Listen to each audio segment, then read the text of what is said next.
Moïse regarda ça et là, et voyant qu'il n'y avait personne, il tua l'Égyptien. Exode 11, 12. Est-ce là une façon de faire digne de Dieu? Non, certainement pas. Il faut d'abord que la vie soit en harmonie avec la pensée de Dieu. Ensuite, travailler avec lui, mais jamais sans lui. Dieu et Moïse pouvaient faire sortir les enfants d'Israël hors d'Égypte. Moïse, tout seul, ne l'aurait jamais pu. Lorsqu'il sortit le second jour, Moïse vit 2 Hébreux qui se battaient.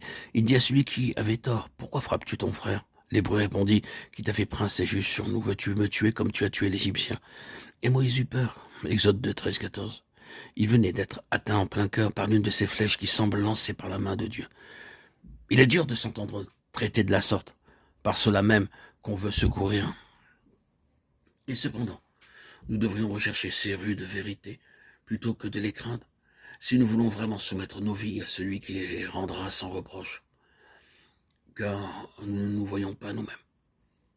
Quiconque ne peut supporter un autre point de vue que le sien n'atteindra point le sommet où, avec Dieu, il verra les choses d'ici-bas comme l'Éternel les voit.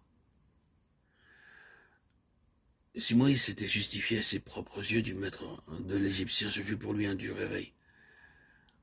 Pour cet homme qui vidait une querelle personnelle, point de différence entre lui et Moïse, lequel voulait délivrer Israël, c'est que les autres voient les moyens employés, moyens charnels ou mondains, et ils ne discernent pas l'idéal poursuivi.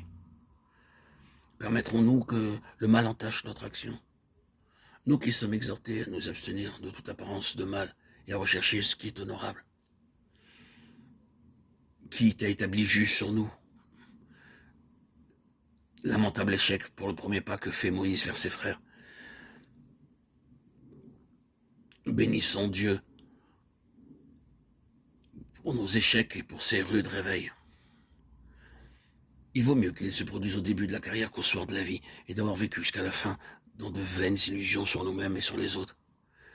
Il vaut mieux avoir ces réveils lors des premiers pas au service de Dieu plutôt que d'arriver devant le tribunal de Christ sans voir accepter la vérité sur soi-même et de perdre la récompense. 1 Corinthiens 3,15. Moïse, effrayé, s'enfuit. Il s'enfuit et ne s'arrête qu'à Madian. Le voici désormais étranger et voyageur ici-bas. Du jour au lendemain, quel changement! En son cœur, il avait déjà fait son choix. Dieu réalise celui-ci de façon inattendue. Le palais égyptien est bien loin. Il n'y a plus qu'un étranger dans le désert. Cette expérience de la vie de Moïse a sa contrepartie dans la nôtre. Seulement, ils sont nombreux les enfants de Dieu auxquels il faut des années pour découvrir leur complète impuissance au service du Seigneur. Bien qu'ils sachent qu'on ne les écoute pas et que, parfois même, les auditeurs leur demandent « Qui vous a établi juge sur nous ?» Ne blâmons pas les auditeurs, recherchons plutôt devant Dieu les causes de nos échecs, afin qu'il puisse nous transformer en vaisseaux propres à son usage, en instruments dont il pourra se servir. Ne blâmons pas les auditeurs, recherchons plutôt devant Dieu les causes de nos échecs, afin qu'il puisse nous transformer en vaisseaux propres à son usage, en instruments dont il pourra se servir.